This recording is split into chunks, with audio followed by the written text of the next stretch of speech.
కీర్తనల గ్రంథం 136 అధ్యాయం. యెహోవా దయాళుడు, ఆయనకు కృతజ్ఞతాస్తుతులు చెల్లించుడి. ఆయన కృప నిరంతరముండును. దేవదేవునికి కృతజ్ఞతాస్తుతులు చెల్లించుడి. ఆయన కృప నిరంతరముండును. ప్రభువునకు కృతజ్ఞతాస్తుతులు చెల్లించుడి.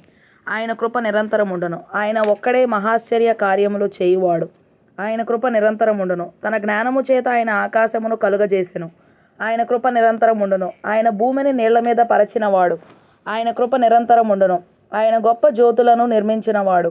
ఆయన కృప నిరంతరముండును. పగటి నేలుటకు ఆయన సూర్యుని చేసెను. ఆయన కృప నిరంతరముండును.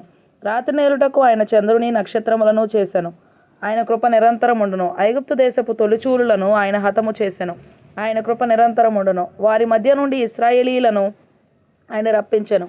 ఆయన కృప నిరంతరముండును. చేయి చాచి తన బాహుబలము చేత వారిని రప్పించెను. ఆయన కృప నిరంతరముండును. ఎర్ర సముద్రమును ఆయన పాయలుగా చీల్చెను. ఆయన కృప నిరంతరముండును. ఆయన ఇశ్రాయేలీలను దాని నడుమ దాటిపోజేసెను. ఆయన కృప నిరంతరముండును. ఫరోను అతని సైన్యమును ఎర్ర సముద్రములో ఆయన ముంచివేసెను. ఆయన కృప నిరంతరముండును. అరణ్య మార్గమున ఆయన తన ప్రజలను తోడుకొని వచ్చెను.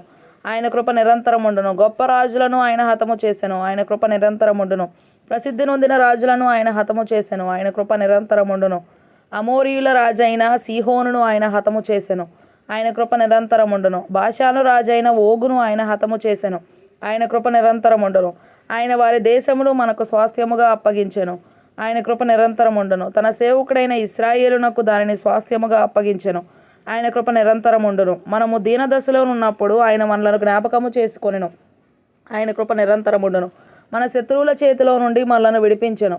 ఆయన కృప నిరంతరముండును. సమస్త జీవులకును ఆయన ఆహారం ఇచ్చుచున్నాడు. ఆయన కృప నిరంతరముండును.